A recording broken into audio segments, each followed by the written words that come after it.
What's going on, guys? Welcome back to another video. And today we got a tier list video. We are going to be tier listing the last 20 first overall picks. And by that, I mean the last 20 that we can accurately project and assess. We are going to be going from 2000 to 2019 because jury's still out on a Lafreniere, a Power, a Slavkovsky, a Bedard, and all of that. So it's from 2000 to 2019. Let's get into it. And with these, this is a little bit of projection still for the guys drafted from 2013 to 2019. For example, some of them might not be Hall of Famers right now, but if I think they're on course to be a Hall of Famer projecting like that, I'm going to put him in Hall of Fame, put him in generational, all that stuff. So up first, we got Aaron Ekblad.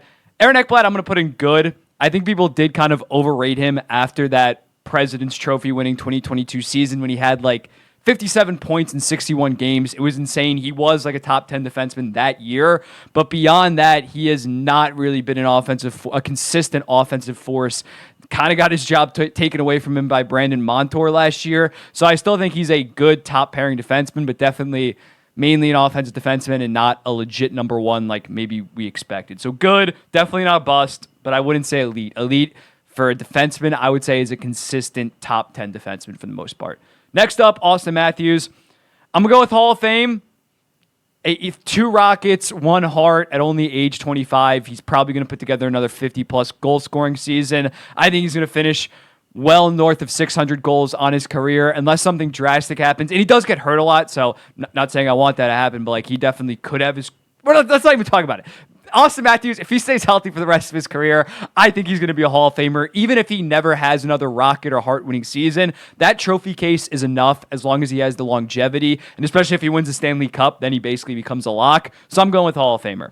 Ovechkin, generational. I think people, in terms of his NHL career, it's definitely generational. I do think people overrate how good of a prospect he was. He was a great prospect, but he wasn't a Crosby or a McDavid. But greatest goal scorer of all time, probably going to finish with the goals record, barring anything injury-wise. I keep on talking about injuries. Stop being doom and gloom. But Ovechkin's easily generational. That one I don't have to waste too much time on.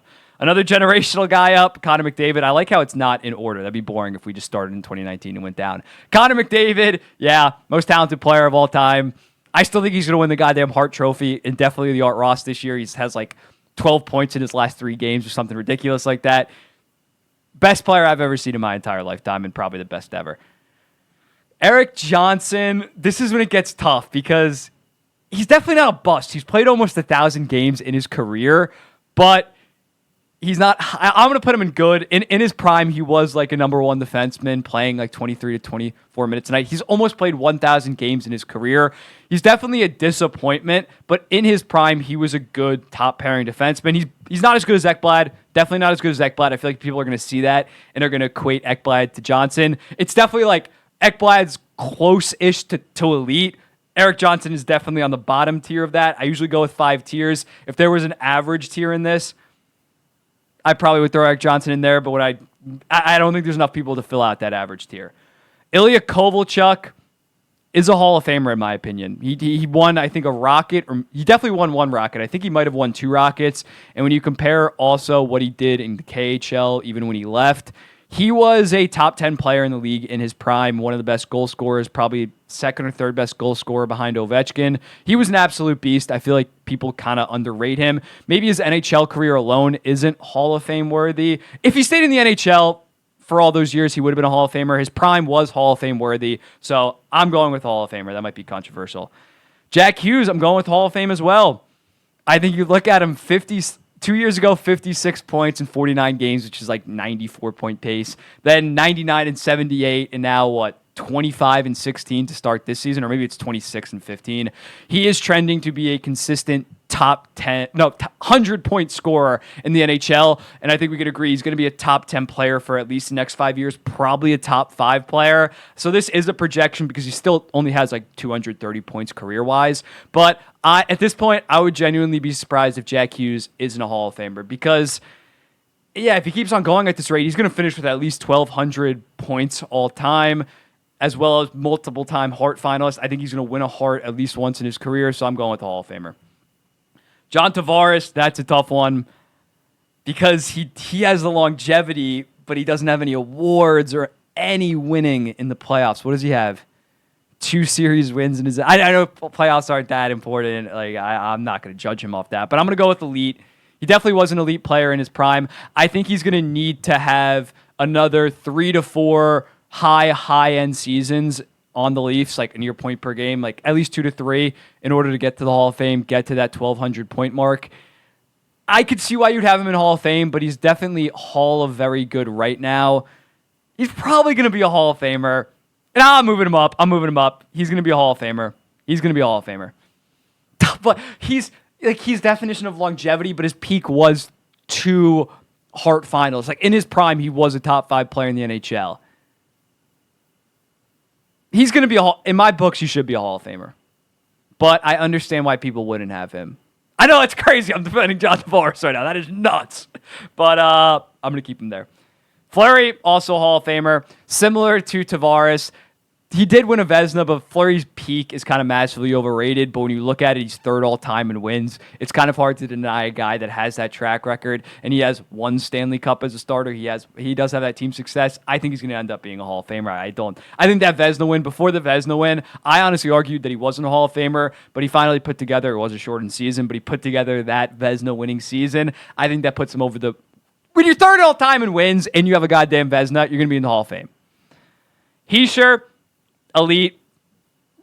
What is he, 20? Last year, he's starting off slow this year because he got hurt, but last year he was like 80 points, Selke runner-up. I think he's going to be elite for the next 5-10 seasons, just consistently churning out point per game, great defensive analytics, definitely an elite player.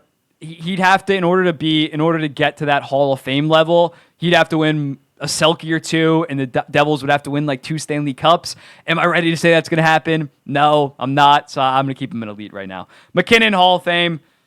That cup, he was already on pace for the Hall of Fame. The cup basically locked it up. I think if he retired today now, he'd probably be a Hall of Famer. He has like 750 points. That Stanley Cup. I think he's been a Hart finalist 3 times. I think he should have won it in 2020. That's my hot take.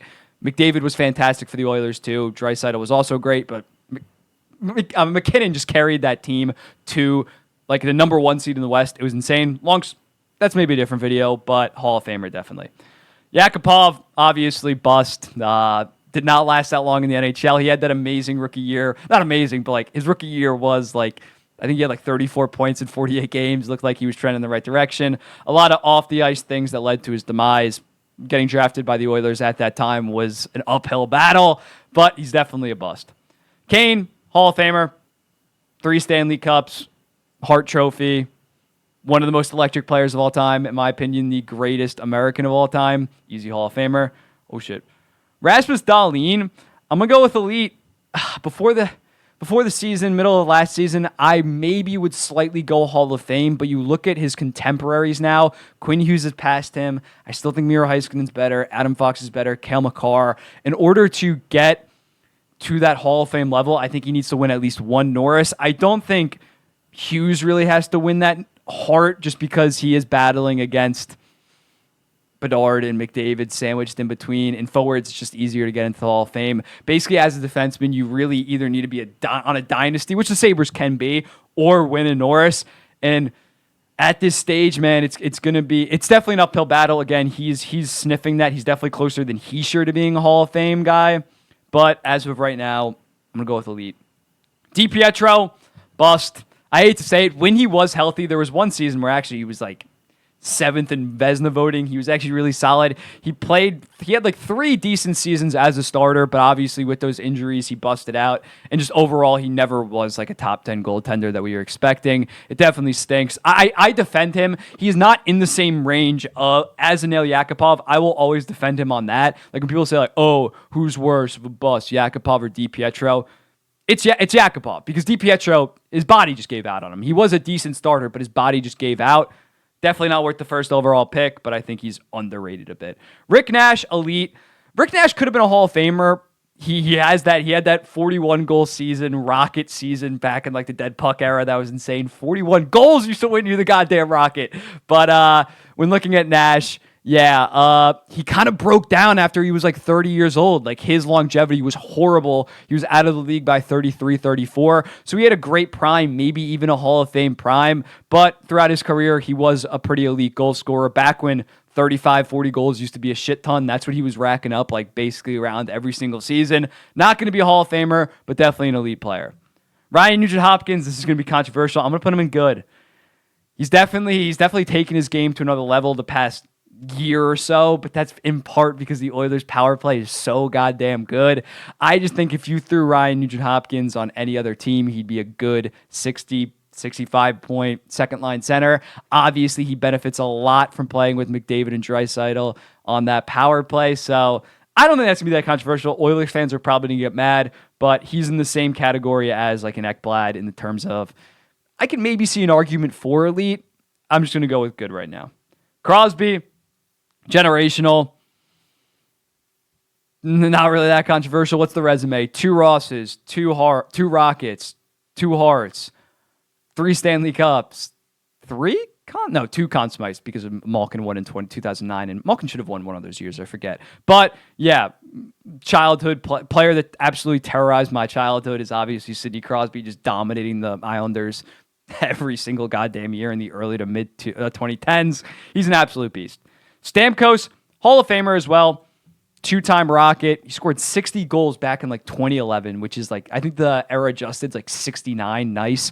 But yeah, he's kind of underrated by kids nowadays because Prime Stamkos, if Ovechkin didn't exist, Prime Stamkos would have been known as the best goal scorer of this generation. I don't think that that's that controversial because he won two goddamn Rockets kind of during Ovechkin's prime. He's an absolute beast, and obviously he was already going to be a Hall of Famer, but getting those Stanley Cups, well, 2020, he didn't really play that much, but getting those Stanley Cups really solidified his legacy as one of the best players in the generation, surefire Hall of Famer for the most part.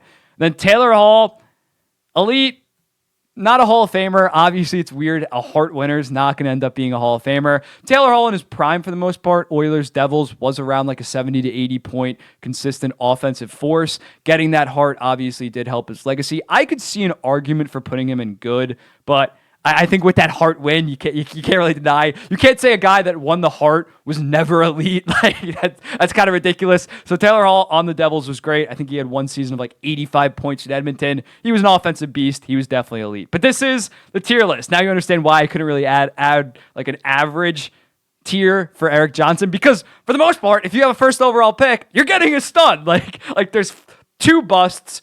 Then even in the good category, you have 2 very good players and then Erik Johnson. So for the most part, picking first overall works. Slavkovsky doesn't look that good, but Lafreniere is developing. Powers looks like a stud. Bedard, first overall, it is the best in any sport. It is the least bust-worthy position, across the major 4 sports. Once you get first overall, you're probably getting a superstar. And this really embodies this as a whole. But overall, let me know in the comments, what do you think about this video? What other tier list should I do? Should I do second overall? Should I do third overall? I want to hear from you guys, and I'll be seeing you in the next one.